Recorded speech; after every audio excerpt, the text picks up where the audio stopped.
No final de julho de 2012, a polícia de Krasnodon, localizada na região de Lugansk, na Ucrânia, recebeu uma ligação alarmante. Uma moradora do vilarejo de Semeikino, Anastácia Kabakova, em estado de histeria, com dificuldade e entre soluços, conseguiu contar sobre o sequestro de sua filhinha Cristina, que na época tinha 3 anos. Uma criança de cerca de 12 anos estava sentada na motocicleta sem desligá-la. A mulher a puxou, jogou no sidecar, subiram na moto e partiram. Não conseguimos alcançá-los. Como ficou claro, na família Kabakov havia 2 crianças, Kristia, de 3 anos, e seu irmãozinho ainda bem pequeno. Enquanto a mãe ninava o bebê e o pai estava ocupado com alguma coisa no quintal, a filha mais velha brincava na rua, bem em frente à casa, com seu amiguinho vizinho de 6 anos. Segundo o relato desse menino, 3 desconhecidos se aproximaram deles de moto, uma tia baixinha, uma tia grandona e um tio. Esse trio desceu rapidamente. Juntos, tentaram agarrar as crianças e levá-las com eles. Começaram pelo menino, mas para a idade dele, ele era forte e ágil. Ele começou a gritar e a se soltar, e conseguiu fazer isso muito bem. Quando não conseguiram colocar o garoto no sidecar da motocicleta, os bandidos se voltaram para a pequena Cristina. Eles colocaram ela no sidecar da motocicleta, onde estava sentada uma tiazinha, ou seja, uma moça. 2 adultos pularam na frente e a motocicleta, junto com a criança sequestrada, saiu disparada. Claro, o menino atônito não sabia e não podia saber para onde levaram sua amiguinha. Com o barulho e a confusão causados pelo colega de 6 anos da Cristina e toda aquela agitação, o pai da menina, Evgeny Kabakov, saiu correndo e tentou alcançar a motocicleta que estava indo embora, mas não conseguiu. Então, os vizinhos vieram ajudar. Eles partiram em perseguição com 2 carros. No entanto, mesmo de carro, não conseguiram alcançar os criminosos. No final das contas, eles os perderam de vista. Você está no canal Strashnota e hoje temos uma história assustadora, como sempre, sobre pessoas que não só parecem respeitáveis por fora, mas extremamente respeitáveis.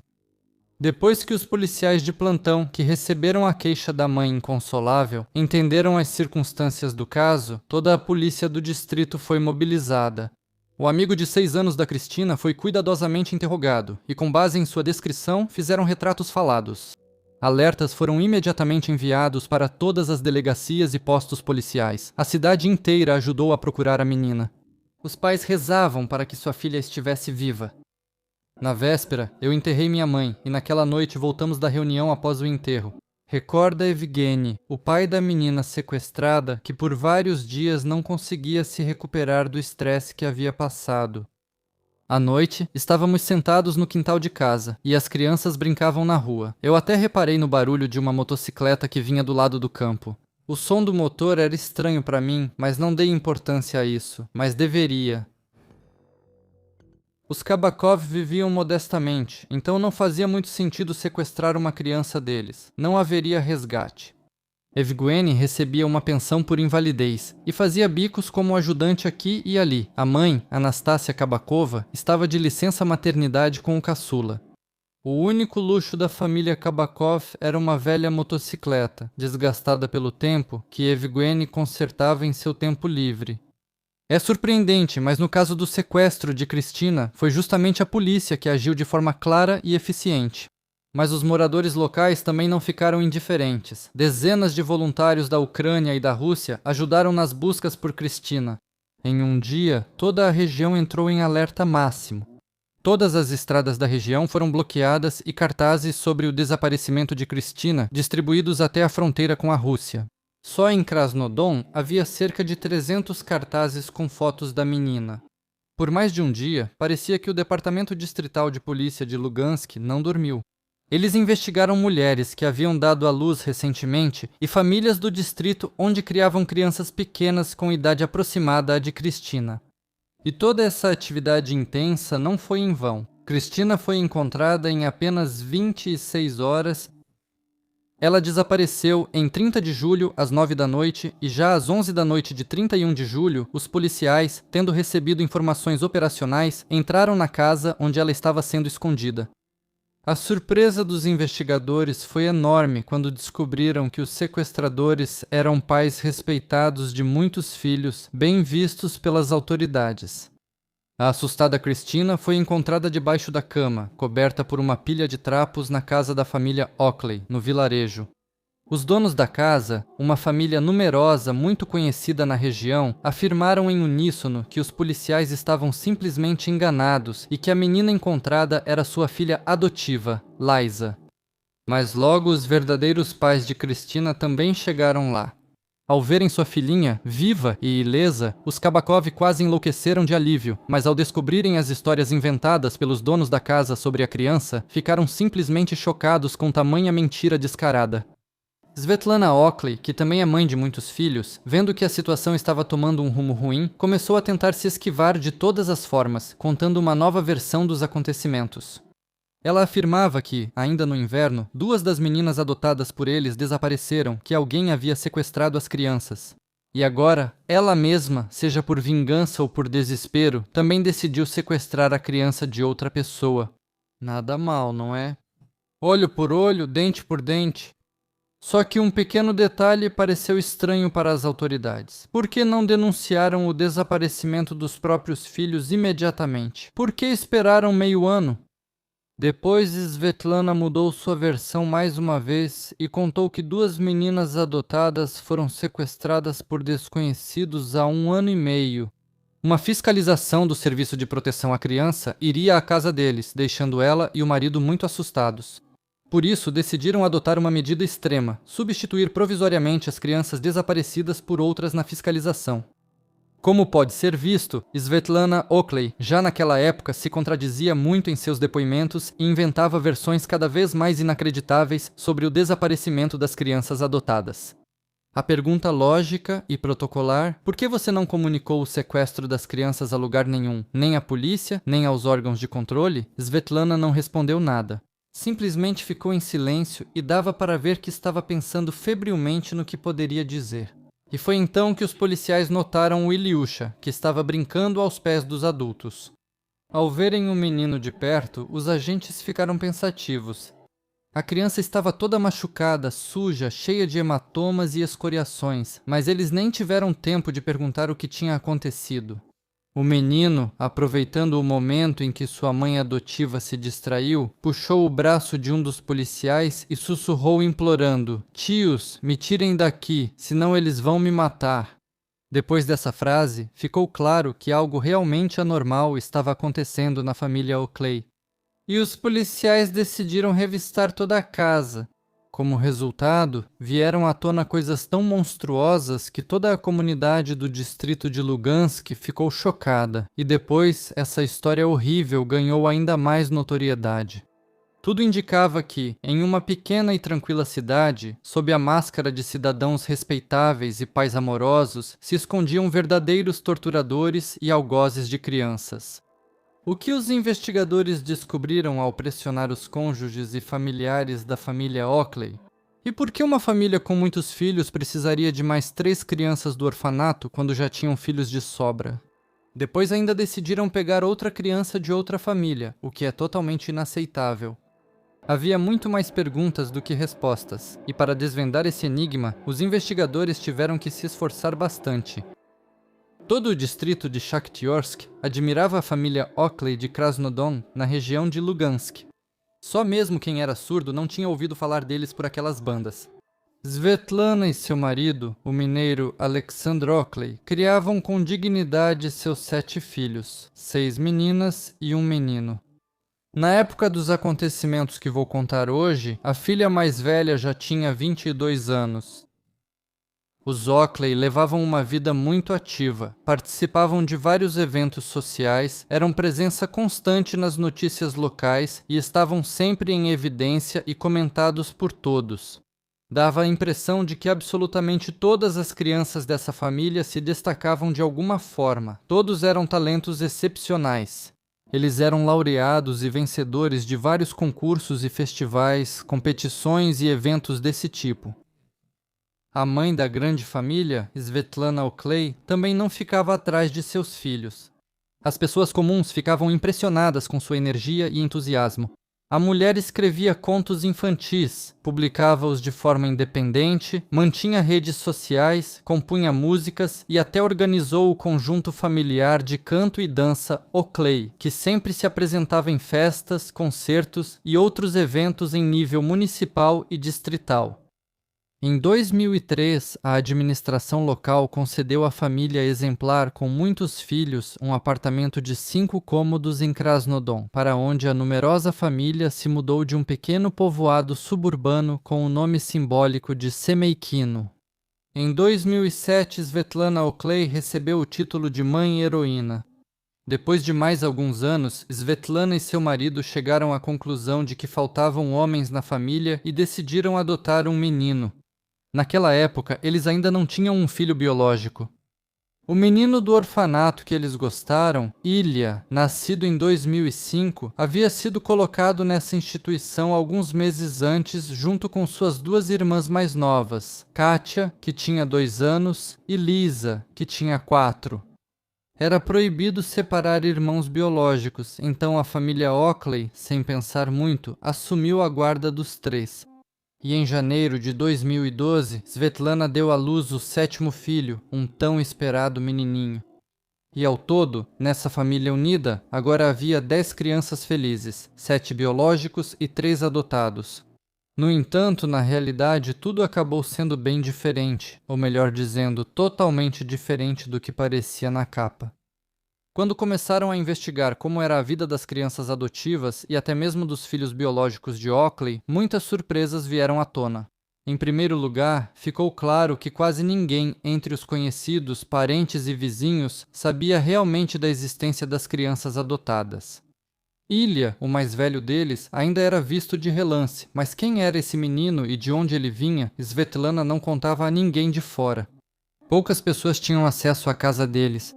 Já as meninas pequenas, Katia e Lisa, era como se nem existissem. Os vizinhos, claro, ouviam frequentemente gritos, berros, pancadas surdas e o choro das crianças, mas tentavam não prestar atenção, afinal, nunca se sabe o que acontece na família dos outros e ninguém quer se meter.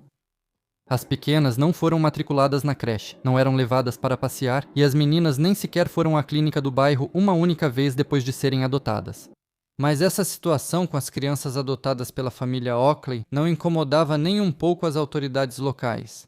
Os funcionários dos órgãos de tutela não tinham pressa em fazer visitas de inspeção programadas à família adotiva. Depois disseram que Svetlana não os deixava entrar, não abria a porta ao baterem ou tocarem a campainha. Mas nenhum documento, como um relatório de inspeção ou qualquer outra documentação obrigatória, foi elaborado.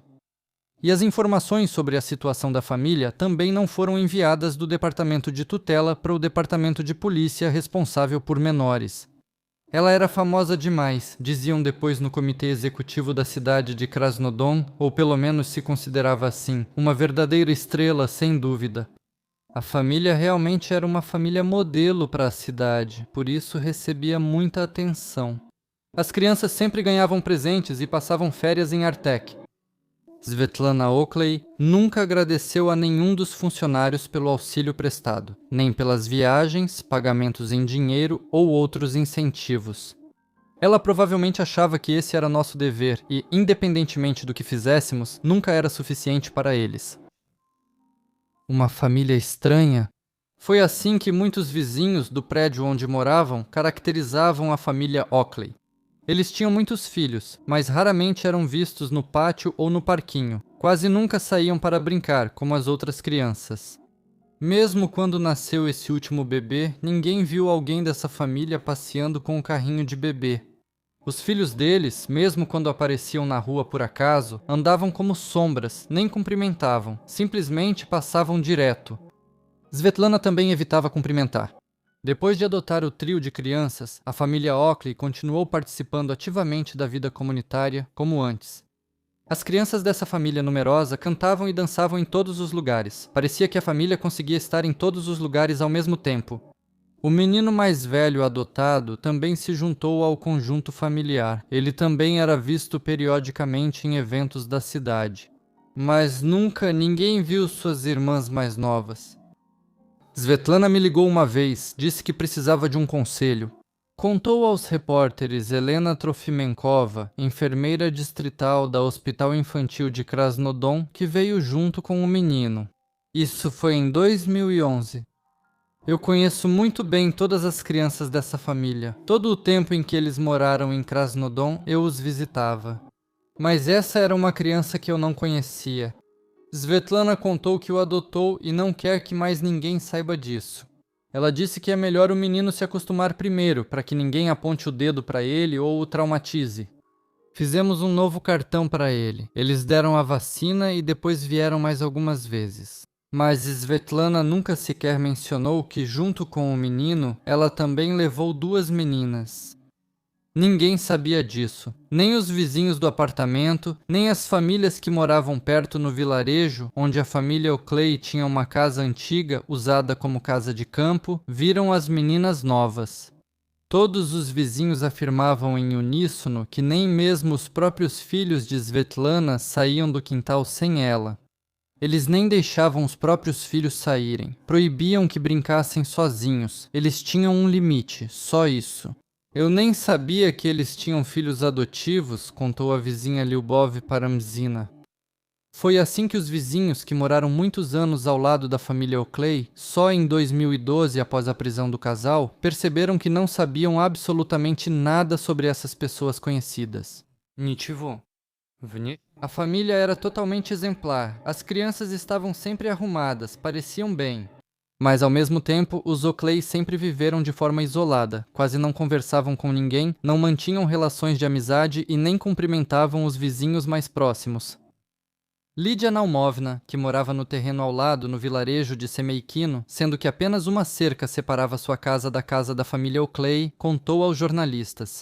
A família se mudou há muito tempo para a cidade, para um apartamento de 5 cômodos concedido a eles por terem muitos filhos, mas todo verão voltavam para cá. E essa vizinha também nunca tinha ouvido falar das crianças adotadas pelos Oakley, muito menos as tinha visto. E como elas viviam, essas 2 garotinhas, e por que o simples fato de sua existência era tão cuidadosamente escondido pela família? Para responder a essas perguntas, é preciso contar em detalhes sobre a outra vida da família Oakley. Aquela que não era do conhecimento do público, que se encantava com suas canções animadas e danças. Então, o chefe da família, Alexander Oakley, era 5 anos mais velho que sua enérgica esposa.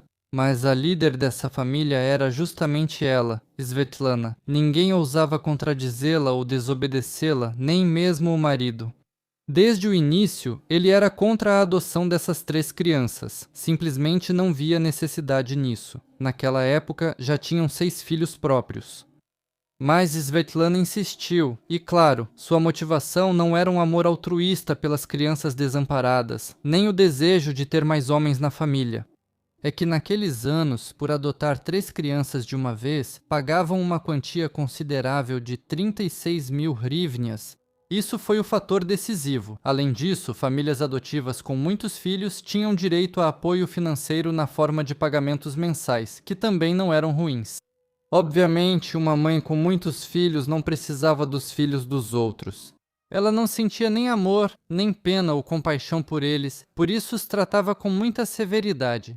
Por outro lado, ela encontrou uma válvula de escape tripla para extravasar suas próprias tendências sádicas, com força total, como se costuma dizer. Ataques de fúria incontrolável acometiam essa mulher com muita frequência, mas com seus próprios filhos ela ainda tentava se controlar de alguma forma, enquanto com os filhos adotivos a situação já tinha ido longe demais. No dia em que encontraram a Cristina sequestrada, foi feita uma busca minuciosa na casa da família Oakley. Na confusão que se instalou, ninguém percebeu como o chefe da família, Alexander, desapareceu rapidamente de vista. Depois ele foi achado no sótão, onde se escondia para evitar a responsabilidade. Após a busca, o casal Oakley foi preso, e a filha mais velha deles, Yulia, foi liberada sob compromisso de não deixar a cidade. O primeiro a dar depoimentos confessando que lançaram luz sobre esse caso complicado foi o marido de Svetlana, em seguida, a filha mais velha deles, Yulia. Foi ela, junto com os pais, que participou do sequestro da pequena Cristina. Os depoimentos de Yulia e Alexander, que rapidamente ganharam repercussão na mídia, tiveram o efeito de uma bomba explodindo. Ninguém poderia imaginar o que acontecia por trás das portas fechadas do espaçoso apartamento onde vivia a numerosa e exemplar família de Svetlana.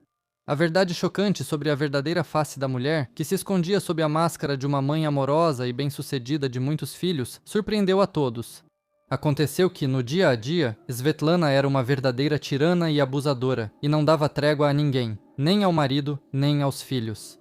O lado mais terrível de suas tendências sádicas, ela descontava nas crianças adotadas. Os outros também apanhavam e eram maltratados, mas um pouco menos. E ameaçava dizendo que, se desobedecessem em qualquer coisa, ou ousassem sequer reclamar ou contar para alguém, eles iriam se arrepender amargamente. E essas ameaças definitivamente não eram palavras ao vento. Como os filhos mais velhos começaram a contar nos interrogatórios, finalmente tendo a chance de desabafar, às vezes a mãe monstruosa deles simplesmente perdia toda a humanidade. Por qualquer pequena falta, as crianças eram espancadas sem piedade, geralmente por Svetlana, às vezes por Alexander, e depois punidas no canto. Espancados e de castigo em pé, eles não podiam nem gemer de dor, nem se mexer. E ai de quem desobedecesse a essa exigência da mãe sádica. Assim que ela percebia qualquer movimento, ficava furiosa e começava a agir com ainda mais crueldade do que antes. As crianças frequentemente desmaiavam de tanto apanhar, mas mesmo assim ela continuava batendo nelas com o que tivesse à mão, com os pés, com o fio de um ferro de passar velho, com uma frigideira. A descrição do que Svetlana fazia com seus próprios filhos e os adotivos ocupou, posteriormente, vários volumes robustos do processo criminal. Por exemplo, a mãe adotiva bateu várias vezes a cabeça da mais nova das adotadas, Katia, contra o radiador de ferro fundido. A cabeça inteira da garotinha estava constantemente sangrando, cheia de hematomas e contusões graves. Mal algumas feridas cicatrizavam, já apareciam outras novas. Certa vez, durante a alimentação, Svetlana se descontrolou porque achou que a menina estava comendo devagar demais. E ela bateu em Katia com a colher com tanta força que arrancou os dentes da frente dela e perfurou a mandíbula inferior. A mais velha das crianças, Yulia, que a mãe constantemente obrigava a limpar os vestígios sangrentos de suas maldades, contou em detalhes durante o inquérito sobre as crueldades da mãe. Após a prisão dos pais, Yulia Clay virou várias vezes seguidas a estrela da imprensa local. Ela concedia entrevistas, participava de talk shows e escrevia nas redes sociais. Segundo ela, as crianças adotadas ficavam de castigo no canto o dia inteiro. Era terminantemente proibido que eles se mexessem. Caso contrário, Svetlana os batia na cabeça com as mãos, dava chutes e causava cortes e ferimentos por todo o corpo. Os joelhos deles estavam inchados e machucados, mas a mãe seguia colocando-os de castigo no canto várias vezes. Vi mamãe batendo forte nas orelhas das crianças com as mãos. Quando o papai chegava do trabalho e via as crianças machucadas, tentava conversar com a mamãe. Mas ela respondia para ele não se meter nos métodos de educação dela, contou Yulia Clay aos repórteres do jornal Esfera. A filha adotiva Katia estava sempre com um grande galo na cabeça. A menina desmaiou várias vezes. Além disso, a mãe perfurou a mandíbula inferior dela, de um lado ao outro, e quando a alimentava, a comida saía por baixo do queixo, pois havia um buraco atravessando a boca. Quando a mãe colocava Katia para dormir, ela sempre a socava no estômago umas 5 vezes, para que ela ficasse deitada como um soldadinho e não se mexesse. Liza também apanhava, e não menos. Svetlana a espancava até ela perder a consciência. E mesmo quando a menina já estava toda roxa, mal respirando e parava de se mexer, ela continuava a bater no corpo dela caído, com os pés. Tudo isso ocorria diante das outras crianças, mas eles eram obrigados a ficar em silêncio por causa do medo pânico da própria mãe. Todos tinham medo do monstro doméstico de saia, até mesmo o marido submisso. Os familiares de Svetlana contavam cada vez mais detalhes assustadores. E aos poucos vieram à tona os verdadeiros motivos do estranho sequestro da pequena Cristina. Svetlana, durante o interrogatório, ficava quase sempre em silêncio ou acusava todos de mentirem sobre ela. As crianças foram sequestradas. E eu acredito que elas não foram mortas, elas foram levadas, simplesmente levadas. Elas estão em algum lugar. E tudo isso, usando as crianças, é uma forma de me calar. A terrível verdade sobre o que aconteceu com as meninas adotadas acabou sendo revelada. Descobriu-se que, em fevereiro de 2011, uma cidadã honrada e respeitada de Krasnodon, detentora do título de mãe heroína, chegou ao ponto de, em um surto de psicose agressiva, espancar até a morte as duas meninas. A primeira que não resistiu às constantes agressões e torturas foi a caçula, Katenka, que tinha 2 anos. Ela parou de respirar, mal conseguindo ficar de pé e tentando se segurar no radiador com as mãos enfraquecidas. Quando Svetlana viu que Katenka estava deitada no chão e não em pé como lhe havia sido ordenado, ela, furiosa, correu até a menina e a chutou com toda a força. Assim, a irmã adotiva mais velha, Yulia, relatou a morte da irmãzinha. E quando percebeu que a menina havia morrido, xingou de forma grosseira e, com toda a força, arremessou o corpinho imóvel da criança para o outro lado do quarto. Depois de se acalmar um pouco, Svetlana literalmente ordenou ao marido e à filha mais velha que levassem o corpo da menina para um vilarejo próximo, onde eles tinham uma casa de campo, e lá o destruíssem. O marido e a filha obedeceram sem questionar, como sempre faziam, a parenta despótica. Eles colocaram o pequeno corpo da criança em uma sacola de compras e, à noite, o tiraram do apartamento. De moto com sidecar, levaram juntos até a casa de campo, onde queimaram completamente em um tonel de metal que normalmente era usado para queimar lixo. Aqui está um trecho da entrevista de Andrei Pasechnik, assistente do chefe de Relações Públicas e Mídia do Departamento Distrital de Krasnodon, da Direção-Geral do Ministério do Interior da Ucrânia, na região de Lugansk. Para isso, eles precisaram de 4 horas até que não restasse nenhum vestígio do corpo. Nenhum dos vizinhos da vila viu ou ouviu nada de especial. O lixo era queimado lá constantemente, isso não pareceu nada extraordinário para as pessoas. E 9 meses depois, estando grávida de seu filho, Svetlana espancou até a morte a mais velha das filhas adotivas. Ela quebrou um prato na cabeça dela e depois começou a bater no corpo e na cabeça. A menina chorava, gritava e depois caiu inconsciente no chão, mas isso não impediu a mãe adotiva. Ela a espancou até a morte com uma fúria sem precedentes, chutando com toda a força. Após tirar a vida pela segunda vez, Svetlana, sem nenhum remorso pelo que fez, mais uma vez ordenou ao marido e à filha que se livrassem do corpinho de Lisa. Desta vez, por algum motivo, o corpo da criança não foi queimado, mas enterrado, depois de ser enrolado em uma sacola de pano. E continuaram vivendo como antes.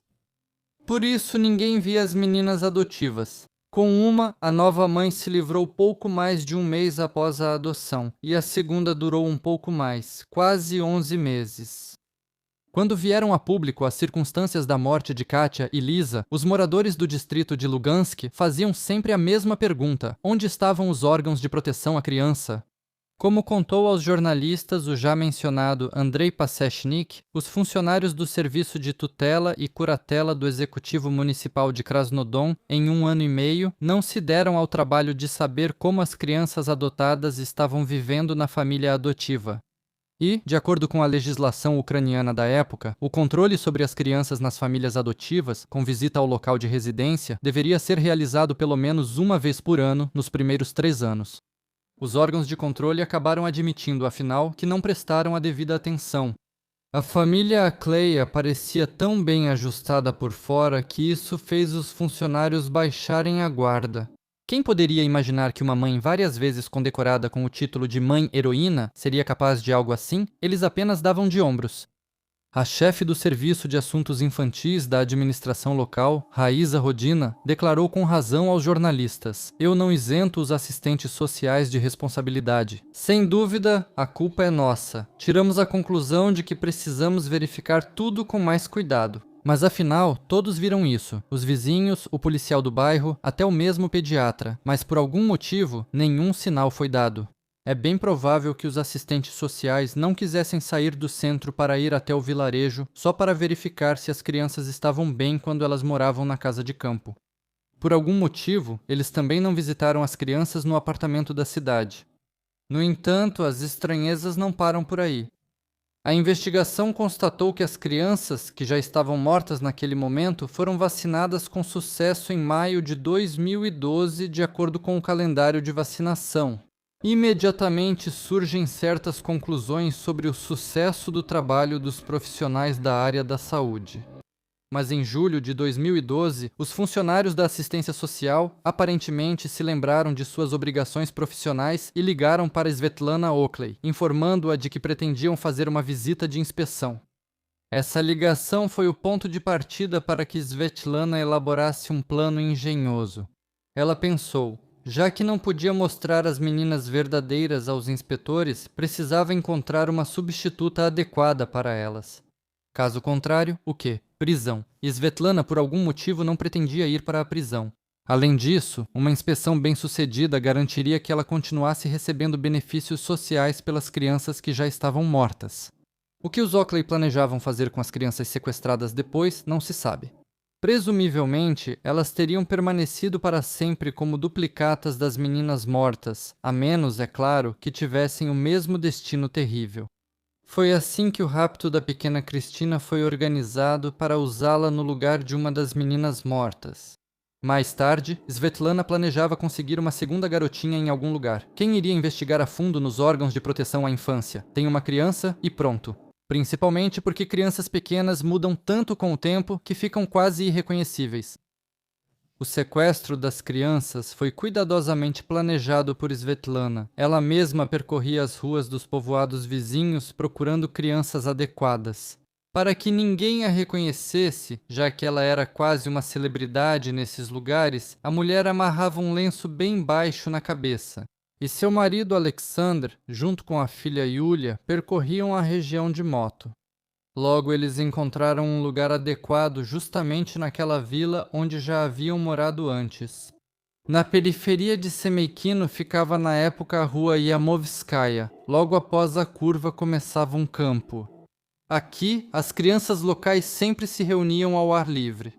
Não dava para imaginar lugar mais conveniente para um sequestro. Saía da esquina de moto, empurrava a criança para o sidecar e disparava para o campo. A escolha de Kristina Kabakova foi por acaso. Ela simplesmente estava na hora errada, no lugar errado. Mas aqui está o que é estranho em toda essa história. Por que os Oakley queriam levar primeiro um menino de 6 anos, se eles precisavam especificamente de meninas para substituir as falecidas Lisa e Katia? A investigação também precisava encontrar respostas para essa pergunta. Não foi fácil. A própria Svetlana se comportava não apenas com muita calma, mas até de forma desafiadora. Ela tentava constantemente convencer a todos de que o caso contra ela havia sido fabricado, que ela era inocente. E devo dizer, ela conseguia fazer isso de forma muito convincente. Se não fossem os parentes dela, que deram depoimentos completamente diferentes, a posição de uma mãe conhecida e respeitada com muitos filhos poderia até ter levado a investigação a um beco sem saída. Mas o marido de Svetlana, Alexander, segundo ele mesmo admitiu, não podia mais ficar em silêncio. Ele guardou tudo dentro de si por tempo demais. Ele é de baixa estatura e causa a impressão de ser uma pessoa confusa e acuada, contou um dos investigadores aos repórteres. Ao que tudo indica, quem mandava na família era a mãe. Aliás, até agora ela não confessou nada. Insiste que as meninas que perderam a vida foram sequestradas por alguém. E isso, apesar de termos confirmado o enterro de uma delas. O caso de Cleia causou uma enorme repercussão pública. Foi discutido em casas, lojas, nas ruas e calçadas, na imprensa e nas redes sociais. A família ganhou fama internacional, ainda que negativa. Até mesmo o advogado da mulher, Ilya Voronin, não aguentando a pressão pública e percebendo o que sua cliente realmente havia feito, declarou diretamente na sala do tribunal que Svetlana era um verdadeiro monstro. Essas palavras do defensor irritaram e ofenderam profundamente a ré, e ela não hesitou em dizer isso diretamente a ele após o que lhe foi designado um novo advogado. E continuou calmamente a assegurar a todos os investigadores e jornalistas sua inocência e que seus filhos adotivos simplesmente haviam sido sequestrados. E o marido e a filha mais velha também foram duramente atacados por terem dado depoimentos incriminadores contra ela. A mãe da família, tentando evitar o castigo, chegou ao ponto de acusar Alexandre e Yulia de incesto. Ela afirmou com convicção que foi exatamente por isso que eles decidiram se livrar dela e agora contam só mentiras para os investigadores e para o tribunal. Mas esse truque esperto não ajudou Svetlana. Então ela tirou uma nova carta da manga. De repente, descobriu-se que a mulher estava novamente grávida. Essa circunstância realmente foi muito conveniente para ela e serviu como motivo para atenuar a punição. Apenas uma questão, colocada diante da equipe de investigação que estava limpando os estábulos de Augias, os bastidores da família Ackley, permaneceu sem resposta. Nenhuma das pessoas interrogadas conseguiu explicar de forma convincente por que eles primeiro tentaram sequestrar o menino, quando, para a verificação, precisavam apresentar duas meninas. Talvez Svetlana tivesse medo de que Ilia contasse aos inspetores o que realmente aconteceu com suas irmãs ou de alguma forma revelasse a troca. Por isso, a substituição também estava sendo preparada para ele, mas é improvável que descubram a verdade agora. Mas talvez agora possamos entender juntos o perfil psicológico de uma pessoa como Svetlana Ackley. Acho que ela representa um tipo de personalidade complexa e extremamente destrutiva, que combina traços de transtorno narcisista, inclinações sádicas e uma habilidade marcante para a manipulação. A imagem pública dela, de mãe exemplar e heroína, ativista social, mulher criativa e cheia de energia, contrastava fortemente com seu comportamento real em ambientes privados. Isso evidencia uma profunda dualidade e um alto nível de controle sobre a impressão que causa nos outros, algo característico de transtornos dissociativos de personalidade. A motivação dos crimes dela não se resume a simples ganância ou crueldade cotidiana. Sem dúvida, o benefício material ao receber pagamentos do governo pela adoção foi um dos estímulos, mas o fator principal foi a possibilidade de realizar impulsos sádicos sem ser punida. As crianças adotadas, socialmente isoladas e desprotegidas, tornaram-se para ela alvos ideais para abusos, ao contrário dos filhos biológicos, que ela ainda poupava de certa forma. O comportamento dela durante a investigação e o julgamento demonstra um alto nível de manipulação. Ela mudava constantemente seus depoimentos, tentando colocar a culpa no marido e na filha, chegando até a acusações absurdas de incesto. A gravidez no momento do julgamento foi mais uma decisão tática, voltada para a atenuação da pena. Isso mostra não só cinismo, mas também um profundo entendimento das fraquezas do sistema. Ao mesmo tempo, Svetlana Ackley é completamente desprovida de empatia e arrependimento. Mesmo após ser desmascarada, ela continuou insistindo que não era culpada, acusando os outros de conspiração. A crueldade dela era sistemática, quase ritualizada. Agressões regulares, imposição de imobilidade, torturas usando objetos domésticos. Isso indica um padrão consistente de violência, que vai muito além de uma agressão situacional. É importante notar que sua posição de liderança na família e a supressão da vontade do marido e dos filhos mais velhos transformaram a casa em um sistema totalitário fechado, onde sua vontade era a lei. Isso permite falar sobre ela não apenas como uma criminosa individual, mas também como criadora de um mecanismo de violência familiar. Dessa forma, Svetlana Ackley é um exemplo de um tipo de personalidade carismática, mas profundamente antissocial, capaz de manter por muito tempo a ilusão de bem-estar enquanto comete crimes monstruosos. O caso dela se tornou não apenas uma tragédia, mas também um sintoma das falhas sistêmicas no trabalho dos órgãos de proteção que, como sempre, não estavam preparados para reconhecer a manipulação e a crueldade por trás da fachada de bem-estar social, mas também simplesmente seguir as instruções, que em geral são necessárias justamente para aumentar as chances de reconhecer tudo isso. A perícia médico-legal considerou a mãe heroína, que espancou até a morte 2 filhos adotivos, como plenamente capaz de responder por seus atos. Svetlana Ackley foi condenada a 15 anos de prisão, em vez de prisão perpétua, como exigia a acusação. Alexander e Yulia, que ajudaram a mãe e esposa a encobrir os crimes horríveis, receberam 4 anos cada um. Além disso, Yulia Ackley, assim como sua mãe, recebeu adiamento da execução da sentença por 3 anos porque também estava grávida. Como se pode ver, a parte feminina da família Ackley se preparou cuidadosamente para o impacto iminente do julgamento. Sobre os funcionários da assistência social, também foi aberto o processo criminal por negligência no serviço. Alguns funcionários da assistência social também receberam alguns anos de prisão, mas apenas com pena suspensa ou execução adiada. Em 2013, tanto Svetlana quanto Alexander Oakley, por meio de seus representantes, entraram com recursos de apelação, mas o Tribunal de Instância Superior não os atendeu. O que aconteceu com a criança que Oakley estava esperando no momento da sentença é desconhecido. Não foi possível encontrar nenhuma informação sobre isso. Assim, a morte de duas crianças, após terríveis sofrimentos, ficou praticamente impune para quase todos. E até mesmo a principal acusada do caso criminal, a sanguinária mãe premiada por ter muitos filhos, como ela foi chamada depois na cidade, recebeu praticamente a pena mínima por crimes desse tipo, e ainda pode sair em liberdade condicional por bom comportamento.